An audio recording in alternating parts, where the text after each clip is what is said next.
Welcome to The Author Next Door, where hosts Angela Haas and Cassie Newell chat about the wild world of writing and publishing. Join them for weekly episodes and special monthly guests. Pull up a chair. The conversation starts now. Welcome to episode 42. I'm Cassie Newell, and I'm here with my co-host, Angela Haas. And this month, we're discussing different perspectives. Today, we're talking with Kathleen Sweeney of BookBrush. Kathleen is the Chief Operating Officer at BookBrush, where she combines her love of technology and storytelling to help authors with book marketing. She's presented to over 300 author groups and thrives on making design and promotion easier and more fun. And we love you for that. For writers of all genres. She lives in Central Illinois with her husband, 3 active boys, and 2 most handsome cats on the planet. Her hobbies include eating tacos and turning socks right side out. I imagine with all those boys. Yep, you drew the lines right there to how that got to be one of my hobbies.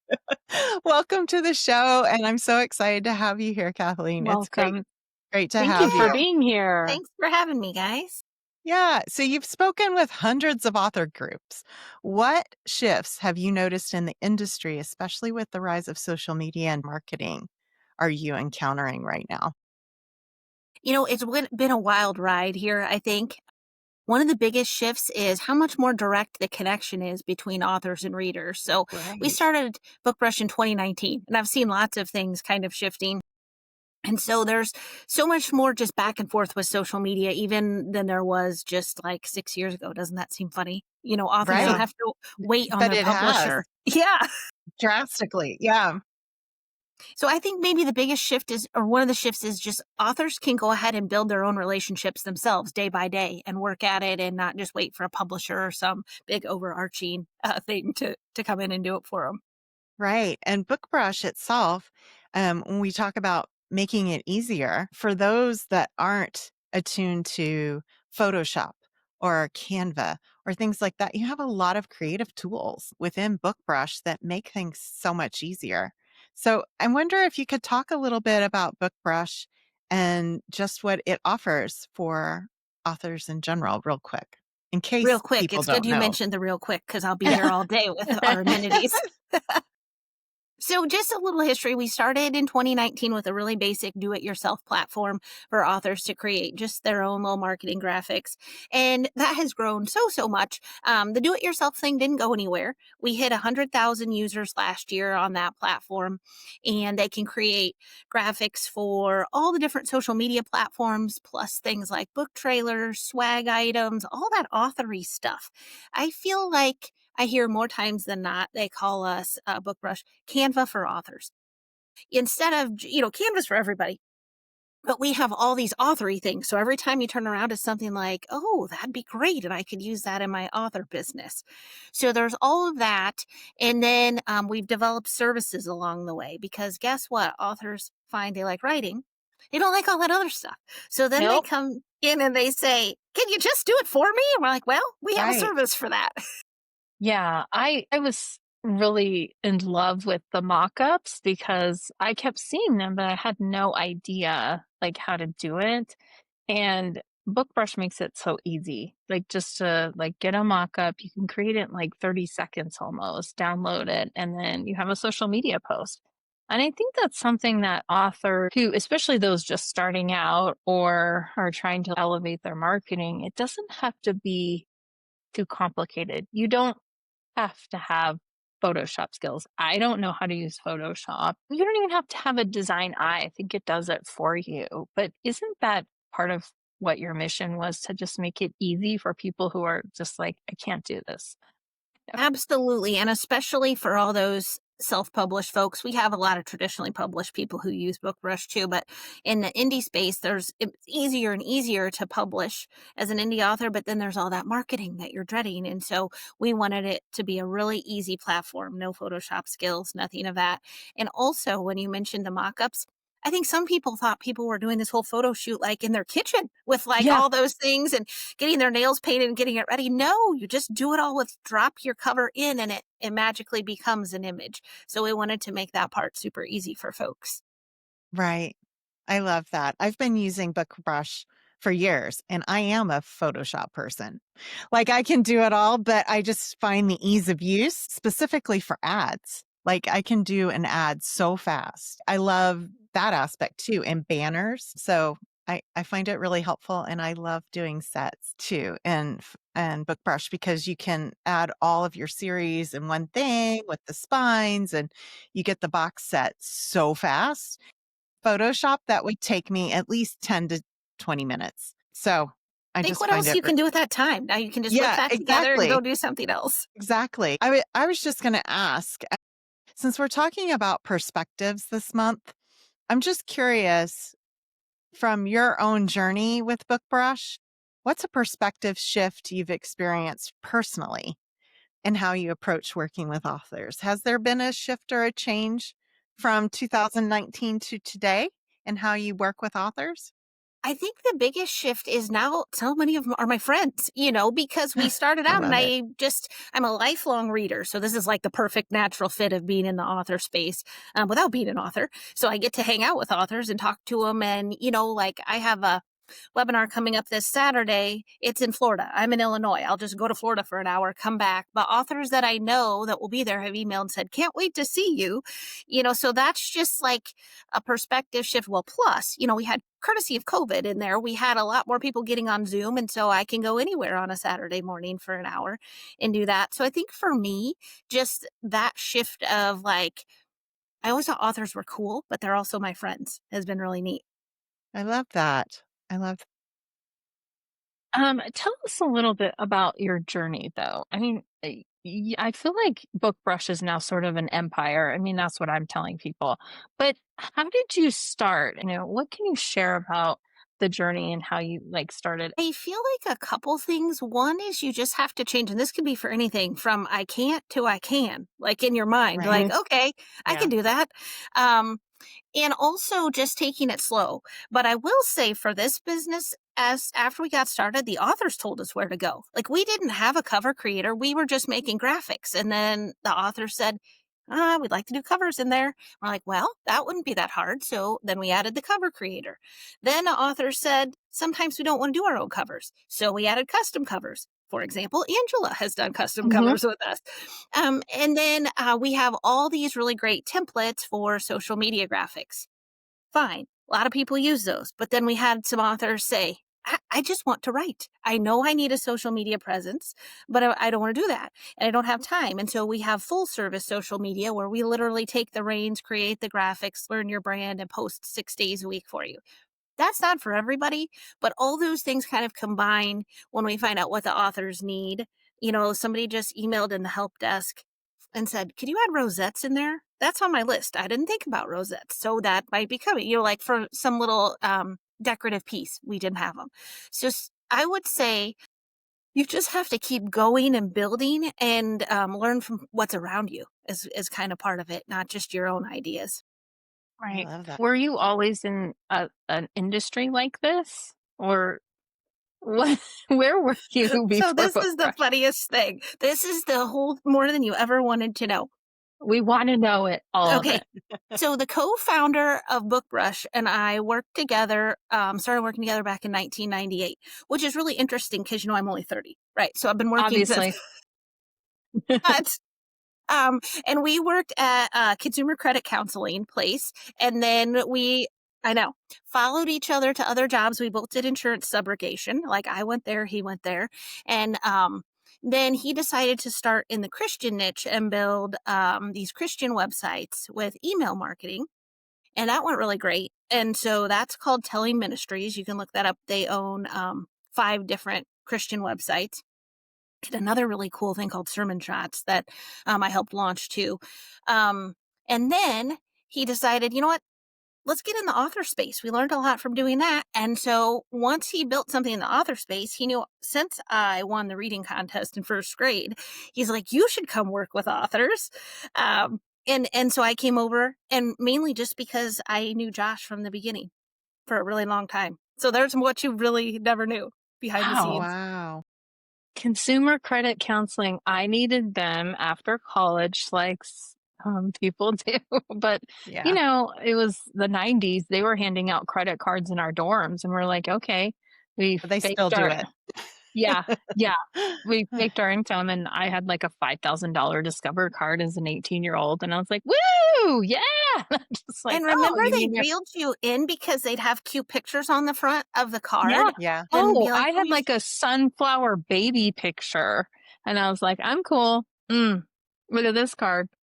And, then I was like, "Oh, I actually have to pay for this stuff." It's all being a dumb teenager on your own for the first time, but I remember those days, and actually they really helped me, and I cleared out all my debt in that time, and yeah, so, I mean, still, it sounds like it's not a good service, but you really were still helping people. You really were there to get people out of that, so that's cool that you've always had careers where you're helping other people, and now you're helping Mhm." authors, so, yeah, that's amazing.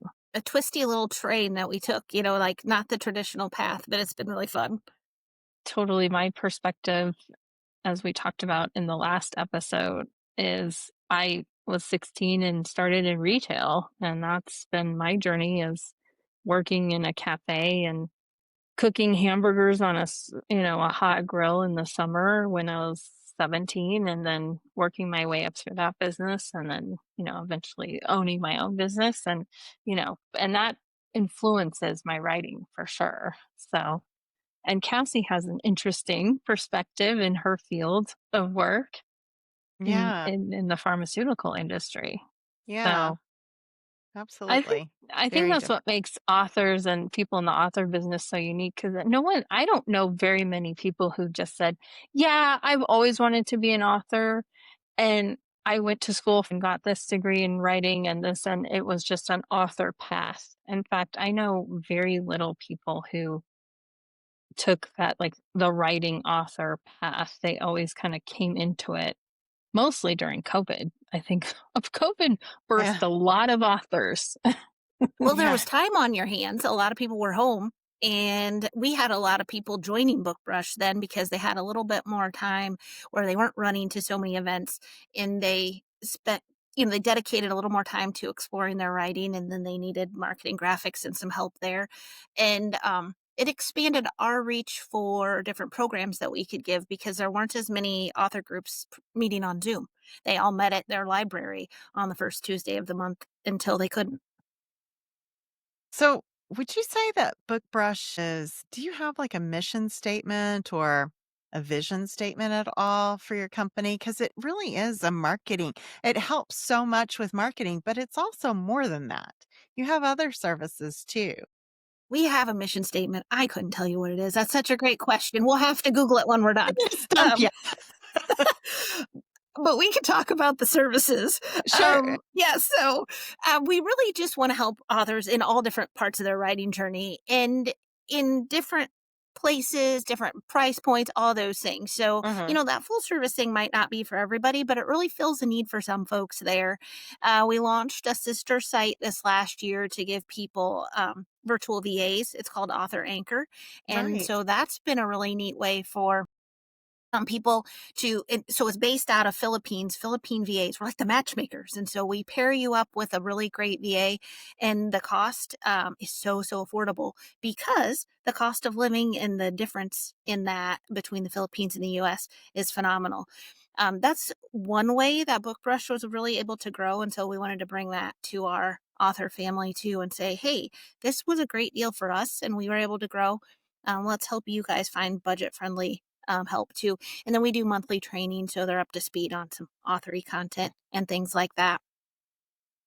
To admit, I think I joined BookBrush early on, and I used to see you well, you still do trainings, Kathleen. Like, I remember going to my first trainings and things. So, would you say you're a natural trainer too? Because I know you help so many people, but you're always the one I see training. So here's the secret. We're a small company with big dreams. There's like 6 of us. So you're going to see me because I'm the Yeah. janitor and the COO and all those things. Right. By the time this is live, we will have 600 YouTube videos on there. We're getting close right now. Yeah. So that's exciting. Sometimes I have no idea what our YouTube video is going to be about. And so if you have ideas, let me know.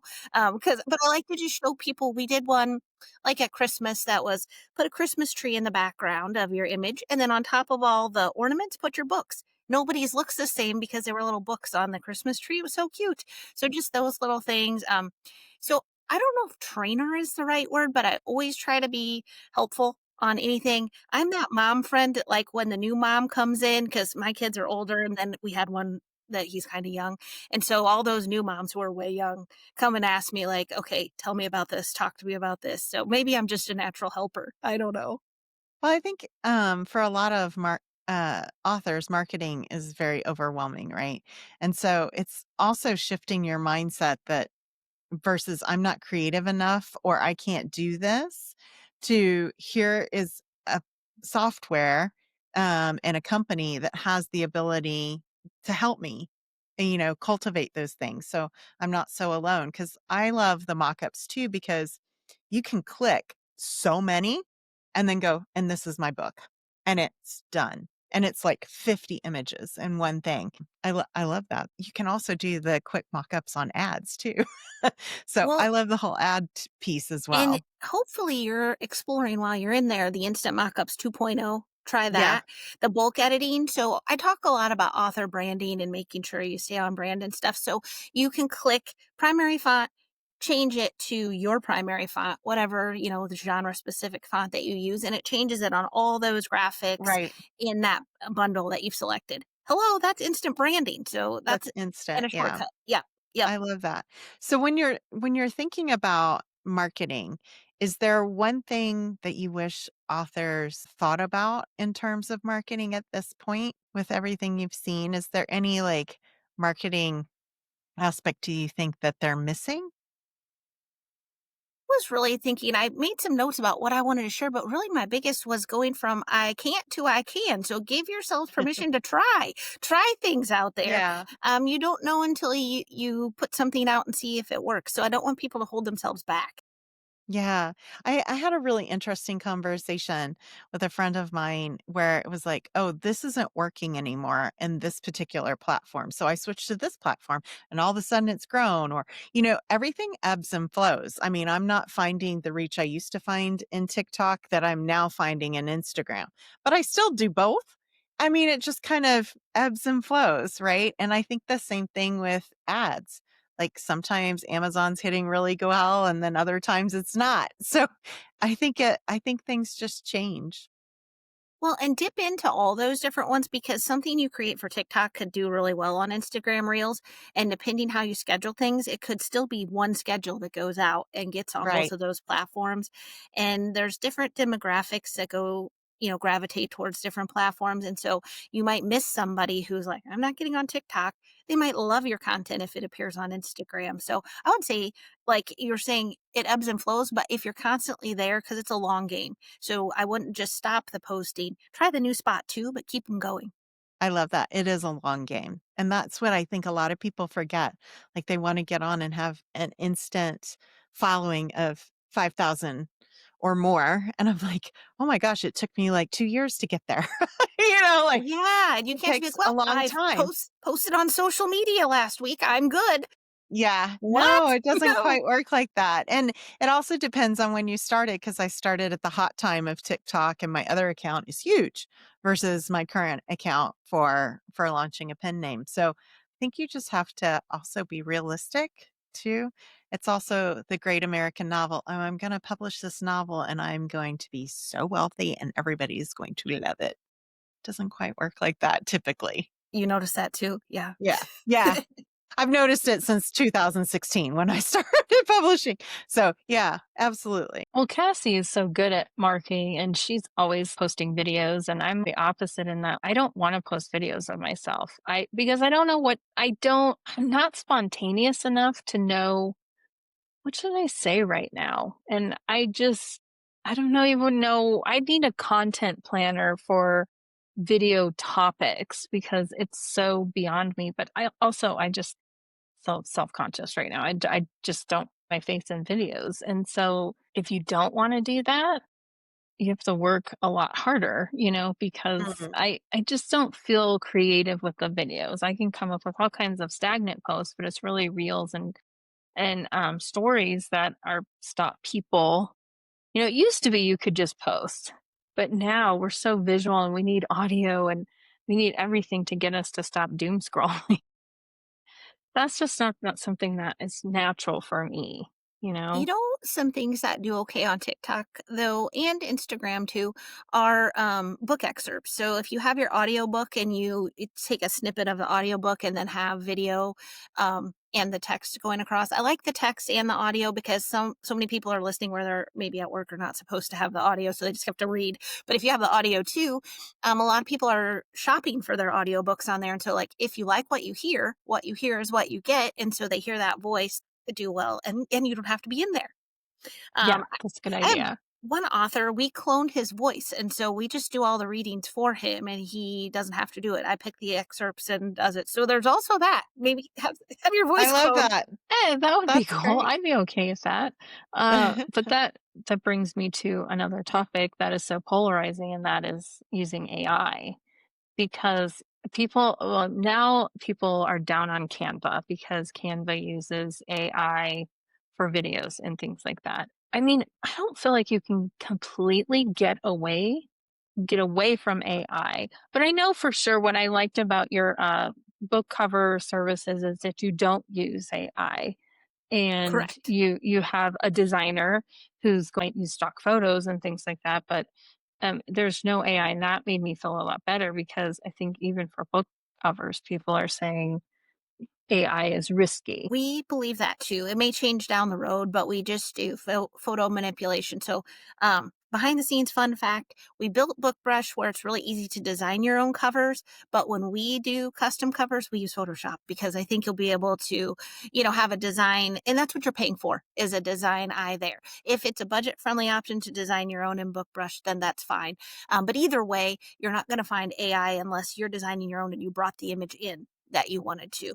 Our background source or search sources from Pixabay. Some people could put AI images on there, but you can always tell. Like you can go to click the license and source and see where it came from. If it tells you what kind of camera took the picture, you're probably fine. And otherwise, it may say that it was an AI generated one.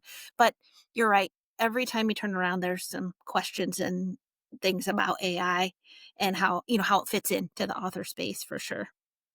Well, and Yeah. some people are all in. I mean, there's book cover designers, that's all they do is AI. So, I mean, but it seems like why do you think it's such a polarizing topic? I mean, there's some authors who are all in with everything AI, even knowing that, there's some forms that are pirating books. And sidebar, I found out that one of my books was pirated, and it is I think I'm part of that lawsuit that was just settled with LibGen, in that because I registered my book and have a copyright on it with the Copyright Office, I will, in theory, get some compensation. But my book 2 of the superheroes was on the LibGem site, and I know my book 1 was pirated because I have sort of a he's kind of he's a cybersecurity expert, and so he has to live on the dark web sometimes and know how it works to have cybersecurity. But he saw my first book on a pirate site. Now, the culture of the pirating people didn't like my superhero book. They like hard sci-fi. So there was hardly any downloads, which is a win because even though it's on the site, no one liked it. And I was like, yes, but that that doesn't feel good. At the same time, we're not going to be able to escape AI, right? It's here. So it's like, how do you AI is also navigate used this? in tools that we use I mean, Yeah. I have a hard time discussing this because Photoshop, there are AI tools all over the tool itself, to help things. I mean, if you've ever had to use a pen tool in Photoshop, you feel me at how much easier it is today than it was 10 years ago. So I have a hard time because I like AI and the way the tools allow me to move faster. I love the new editing software from Pro Writing Aid to AutoCrit to Grammarly. All of those things use AI. So I think when people get really difficult and put a direct black line of AI or no AI, they're being unreasonable because they're probably using tools that use AI every day. Mm-hmm. Well, even our Google search is now an AI assistant that summarizes, so I don't know that we can totally get away from it, but I felt better not using it for my covers, at least because honestly, if something did happen and I had to change my covers, it's not the end of the world, but BookBrush did amazing covers, but the process was fantastic. The designers were fantastic, and it was a very reasonable price, for the service. And I really got covers I loved and people love. So yeah, I think if you can afford it, every author has to do what they need to do for their business. But I think there's a lot of fear around the AI police are real, and they like take to social media and take to your reviews and start tanking you because, well, we know the M dash controversy where people just had it in their mind that an M dash was just a sign that the entire book was written by AI and it's time to just tank this author. And I use that's M dashes all the time. Just as I'm writing, and I thought, well, I wrote that, so I don't know. Yeah. Like, so you don't know the grammar rule that it's more than a comma pause? Like, wait a minute. Yeah. Clearly, they've not ever been writers who are policing these things. And then if you said something like her brow furrowed and it's in there 3 times, that's AI. And I'm like, well, okay, that's a body language modifier description. That's what we're all doing. It's gotten extreme where on threads, there's people say like, I'm removing all my M dashes. It's just sad that that's where we are, but I think my writing's not that perfect that you would ever go, oh, that was AI. I think I'm a little more controversial on the AI, but it's here. It's not going anywhere, people. It's only going to get stronger. So, yeah. yeah. Do you think you'll ever go? Oh, go ahead. I had a Go fun ahead. segue to talk about our newest partnership. Okay, that's what I was going to say. Are you going into the editing space? No. So we recently partnered with a fairly new company called GlobeScribe that translates entire manuscripts into, I think right now it's up to 7 different languages, which is super cool. And it's affordable. It's $100 a manuscript. And so if it's not something that you want to do, that's fine. And you don't have to partake in it. But we wanted to bring to the BookBrush family a way, here's the thing. Authors are really creative. What I found outside of they're good at writing is, dang, they're creative and resourceful at getting their books out there. But it is hard to get into, a translation into other markets. And so that's the most expensive. It's very expensive. This is $100 a book. It's not a direct, I talked to somebody who's a different language and like, oh, I put my son to school. Yeah, you took him to school. Right. So, this is going to put it so that the words sound natural.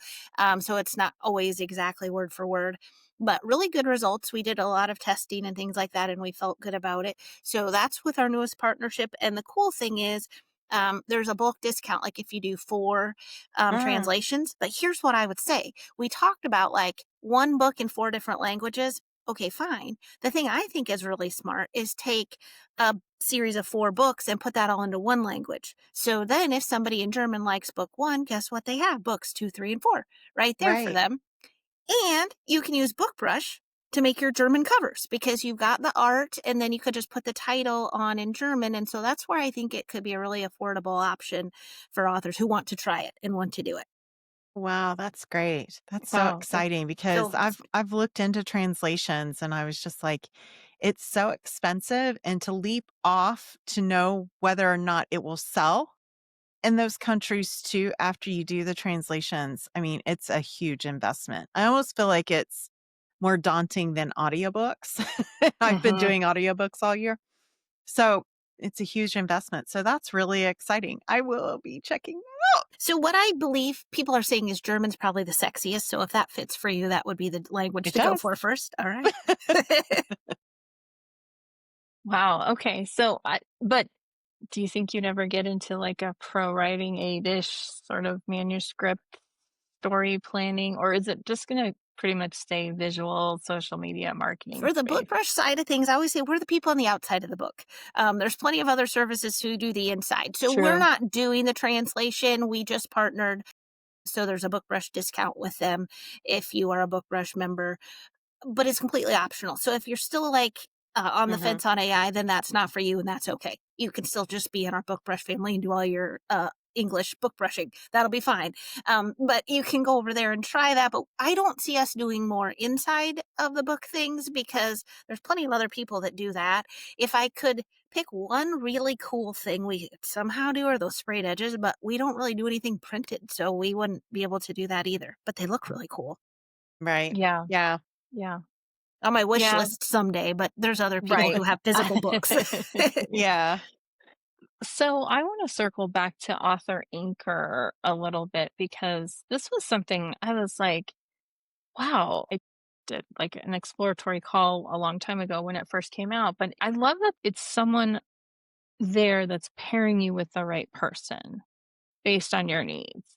And then what's nice about it that if something's not going well, you have like that person, that coordinator who you can say, "Hey, this isn't going well. What do you recommend?" And they can maybe help out. Because I think that's why I think a lot of authors probably need an assistant and would love one, but A, they can't afford it, and B, like how do you take a chance on someone you're giving them all your access to all your accounts and all these Right. things and you hope you're being represented the way you want to be. And part of my problem is like I need someone who's just I don't want to hold their hand. I need to like give, some organizational help and some context and direction.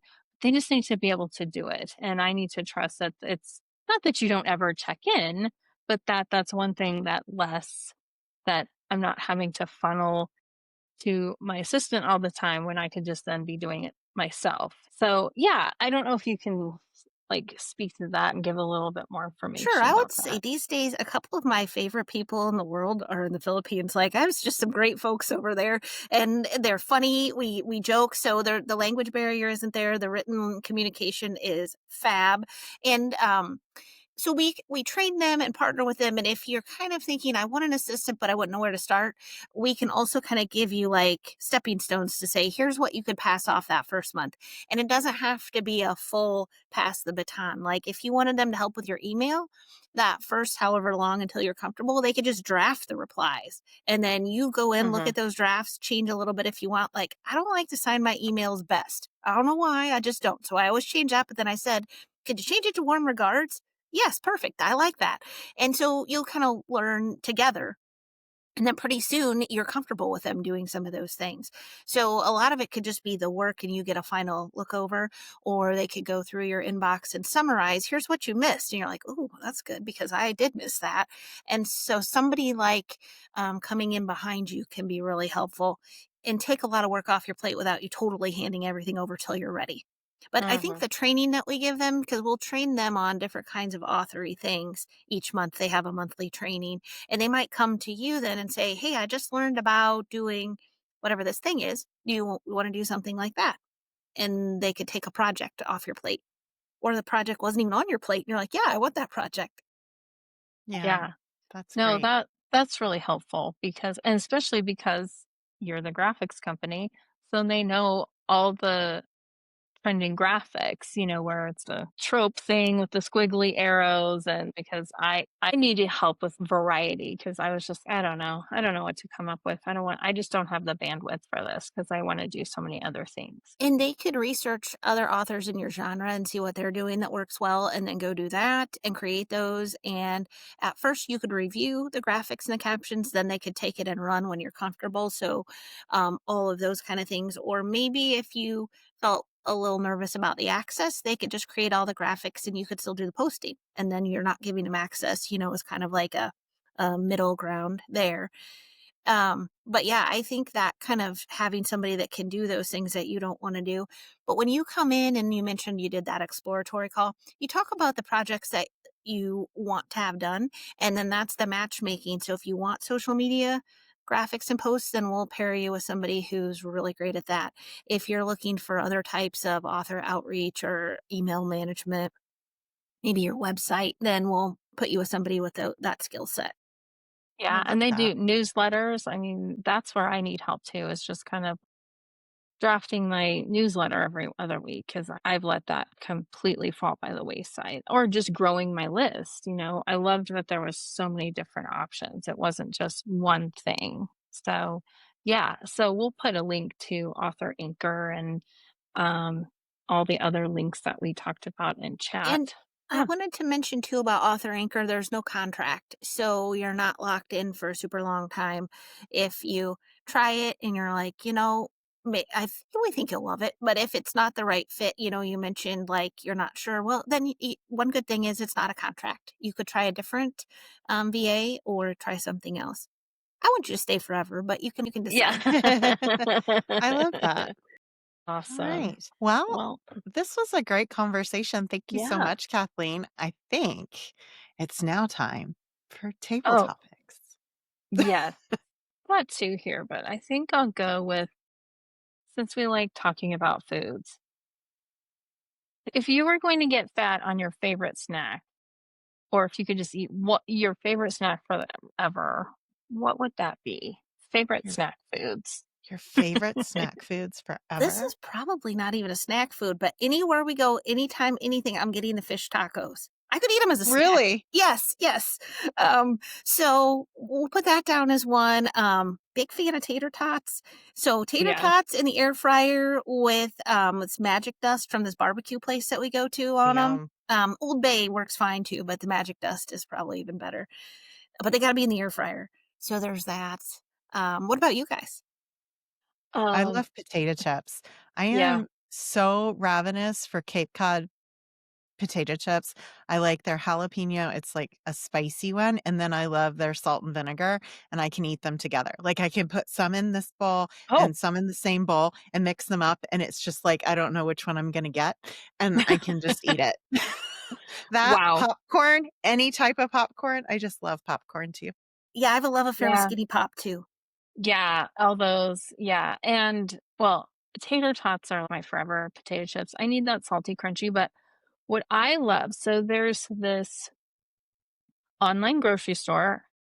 Hello, Thrive Market. If you wanna be a sponsor, that'd be amazing. Thrive Market, and they specialize in really good, like, organic and all the good stuff. It's like Whole Foods and Sprouts online. It doesn't cost anything, but you get 20% off. Usually the groceries are a lot cheaper than if you go, and they just have free shipping. You can do cold or dry.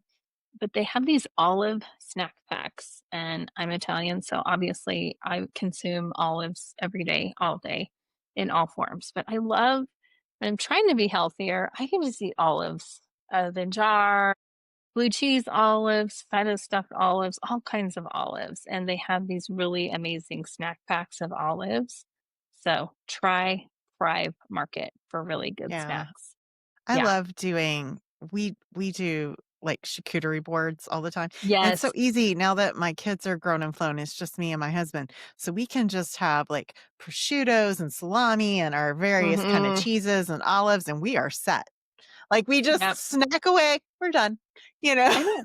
I think I it's love it. charcuterie season at Aldi. We have Aldi. I don't know if that's Ooh, where yeah. you're Yeah. at. Yeah. And the end caps. Oh, I'm like, give me all the things. Yeah. Yeah. Hmm. I know. It's And so that's what's great. so fun about having an empty nest is like you can eat your charcuterie board on your TV tray, watching your favorite show, and then it's like, that's it.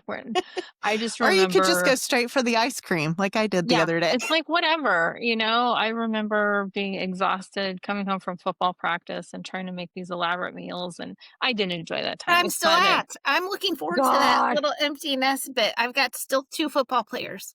Yeah. yes, I was a football mom. I was a photographer. I did all the banquets, and then you're picking up because one son is over here and this son's across town, and you just come home sometimes 8 o'clock at night. And I was like making fried ravioli or fried lasagna balls. So like you roll them up and then you put them in the fryer. And I was like sweating, and I was like, all right, Angela, you got it. You don't have to be this creative after football Yeah. practice. So, but it is nice.